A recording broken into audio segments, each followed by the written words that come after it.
milestone for you today, 100 in your 100 ODI. Just how special is that achievement, even though it would have come in a losing effort? We started with the last part. Um, as I always say in these interviews, I never feel too pleased with these so-called accolades when the team doesn't get over the line. That's just me. I always try to score runs and make it contribute to wins. And if it doesn't contribute to the win, it doesn't feel the same as it is. That's just me. Just your thought on the way you batted against this Indian attack. Even if this attack is missing some of the key players, do you think that it's still very formidable Indian attack? I don't necessarily play names. It's about doing the job on the day. So someone who may not be so-called recognized in international cricket doesn't necessarily mean that he's not just as good or even better than that particular person that we're speaking of. So it's just about respecting the game, respecting the players, respecting the deliveries that they bowl at you, regardless of the situation or which conditions you're playing. The way you were batting, and at one stage it seemed that it was almost a cakewalk. In that sense, it's disappointing for you personally. And are you surprised the way India pulled back in the last 5 overs? I just thought that they executed very well in the death. I think their death bowling in both games been exceptional.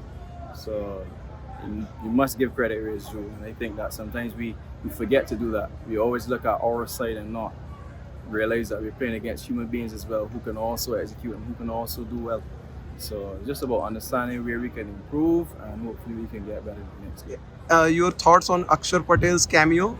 More than a cameo, in fact, he got 50 plus. Yeah, it was a really good innings. I think that he really shepherded the latter half of that innings. I think that most people weren't expecting him to come on and do that consistently, but today was definitely his day and must give him credit. Final question: before the 5-match T20 series starts, it's a great opportunity for West Indies to win the last match. The way they have fought, do you think their still morale is high and they can beat India? That must have been the confidence. Anytime you walk onto the field, you're always trying to win, so that will never change. How disappointing is it to walk away after two very close games where the West Indies were in it to win it, really?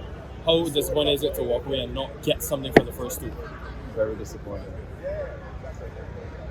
Tell me about sort of your performances against India, whether in India or in the West Indies. It's an opposition that you do well against. What has sort of been the key for you against this opposition over time? I think, firstly, it's a very good opposition. I think that playing against the best in the world usually brings the best out of myself. Something that I always look forward to growing up playing from regional cricket. So it's just one of those challenges that I try to grasp with both hands and hopefully I can continue that step. Obviously, this is the first phase, one of the first phases of your one international career. You have a long way to go. What would sort of be your advice to yourself as you continue to move along in this journey? I think the key is just to try to keep learning. You never know it all in anything, so it's just about trying to learn and develop as best as I can, while continue doing some things I've been doing well. So all about adding to your game as best as you can as well.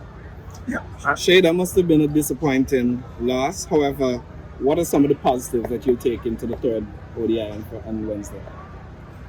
Just the fight that everyone has shown in both departments. I think that we have competed in both games. I just think that we just didn't grasp the key moments when we needed to.